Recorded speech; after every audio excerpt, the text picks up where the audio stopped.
నమస్కారం. ఈటీవీ 360కి స్వాగతం. ముందుగా ప్రధానాంశాలు. 2,25,000 కోట్ల అంచనాలతో రాష్ట్ర బడ్జెట్ నేడు సభకు సమర్పించనున్న ఆర్థిక మంత్రి యనమల.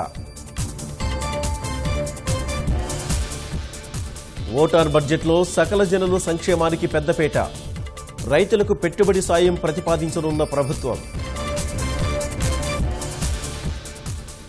వీవీప్యాట్లలో 50% స్లిప్లు లెక్కించాలన్న విపక్షాలు, 2 రోజుల్లో నిర్ణయం తీసుకుంటామని ఈసీ హామీ.